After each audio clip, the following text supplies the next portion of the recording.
আমাদের গ্রামবাসীরা আপনারা কি করেছেন 9 বছরের স্বৈরশাসনে? গ্রামে কৃষকদের মাঝে দিয়েছেন, কৃষকদের শ্রমিকদের ভাগ্য পরিবর্তনের জন্য সংসদে কোনো বিল উত্থাপন করেছেন এবং বিল পাস করেছেন? আমরা তা মনে করি না। আপনাদেরকে সেই ফাঁকা গুলি এদেশের মানুষ হারে হারে উপলব্ধি করেছে।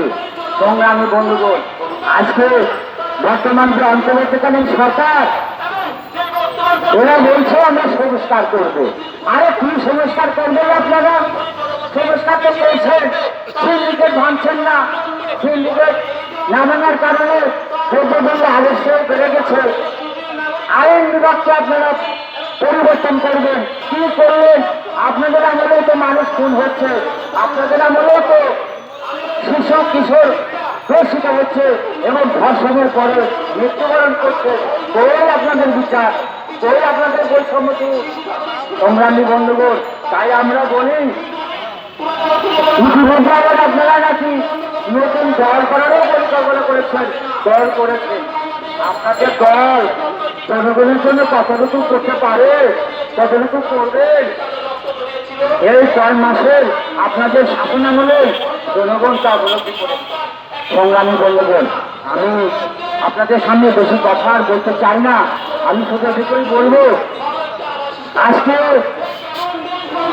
আর ভাঙা পরিশ্রম করে রোদে পড়ে বৃষ্টিতে ভিজে কৃষক শস্য ফলায়, সেই শস্য দিয়ে এদেশের ব্যাপক মানুষের আহার চলে এবং তাদের উৎপাদিত কাঁচামাল দিয়ে শিল্পে বস্ত্র এবং বেঁচে থাকার মতো দ্রব্য সামগ্রী উৎপাদিত হয়।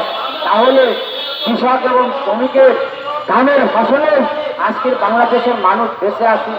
শহরের বাড়িওয়ালা, গাড়িওয়ালা, টাকাওয়ালারা বিলাসবহুল জীবনযাপন করছেন।